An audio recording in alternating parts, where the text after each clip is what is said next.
हर वकील ऐसा अमानतदार दियानतदार अपने को मिल जाए ज़रूरी नहीं है।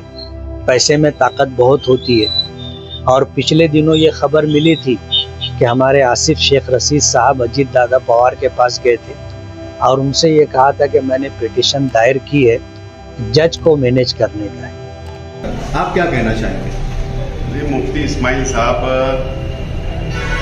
ने जो कल प्रेस के अंदर जो बातें कही, मुफ्ती इस्माइल साहब की 100% बातें सब झूठ है और हमेशा उनकी आदत के मुताबिक वो झूठ कल भी बोले। और एक बात समझ लीजिए कि झूठ के लिए कोई सबूत नहीं देना पड़ता, कोई दलील नहीं देना पड़ती। और कल की बातें उन्होंने पूरी तरीके से झूठ कहा है। और मेरा ऐसा मानना है कि उनके मानने वाले, उनके कार्यकर्ताओं के कान को खुश करने के लिए बोला गया है। उनके कान को अच्छा लगे, उनको सुनना अच्छा लगे, कान उनके खुश रहे, वो पार्टी छोड़ के भागे ना, मायूसी ना उनके अंदर हो, इसके लिए कान खुश करने वाली बातें कल उन्होंने कही है। और बाकी जितनी बातें उन्होंने कही सब झूठ बात है। अल्लाह का बहुत एहसान व करम है कि शेख रशीद साहब ने अपनी हयाती में मुझको उस काबिल बनाकर गए दुनिया से।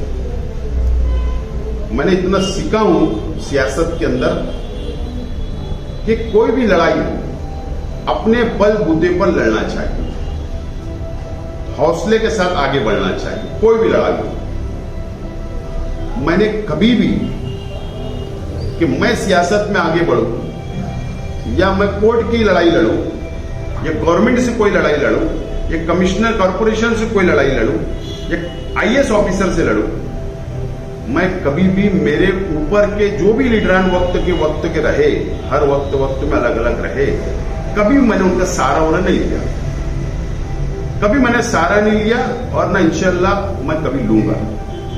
मैं इतना खुद काबिल हूं, इतनी सलाहियत अल्लाह ने मुझके अंदर अता की है कि मैं मेरी लड़ाई खुद लड़ता हूं। कल मौजूदा एमएलए की एक प्रेस कॉन्फ्रेंस सुना। हजरत के चेहरे से हवाइयाँ उड़ी हुई नज़र आ रही थी। झूठ पे झूठ, झूठ पे झूठ और सिर्फ झूठ। इलेक्शन पिटीशन के ताल्लुक़ से उन्होंने कल जो भी बातें बोली वो कहीं ना कहीं जुरिसडिक्शन, वकला, जजेस, इनकी तौहीन नज़र आती है। और एक अवामी नुमाइंदा पब्लिकली अदालती निज़ाम के बारे में, वकला के बारे में, सिटिंग जज की करने की बातें, वकील पैसा ले लेते हैं, इस तरह की जो बातें बोली गई, ये कहीं ना कहीं कंटेम्प्ट है।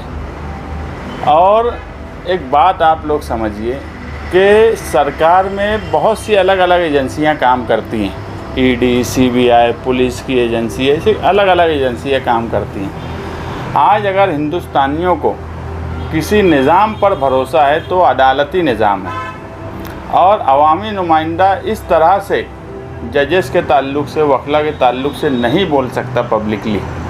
मगर उन्होंने कल जो बातें बोली हैं उन तमाम बातों को हमने हमारे रिकॉर्ड पे ली है और वकीलों के ही ज़रिए बॉम्बे बार काउंसिल को हम एक तकरार देंगे कि क्या महाराष्ट्र में तमाम ही वकील बिकाऊ हैं जो ये इल्ज़ाम लगा रहे हैं। और चीफ जस्टिस ऑफ बॉम्बे को एक अरीज़ा देंगे कि इस तरह से पब्लिकली बोलने की वजह से आवाम में एक मैसेज जाता है कि अदालती निज़ाम, जजेस, वकला, इन पर से भरोसा उठे। इस तरह की बातें बोलना ये कहीं ना कहीं अदालती निज़ाम जिस पे हमें पूरा भरोसा है वो अवामी तौर पे उसकी तौहीन होती है।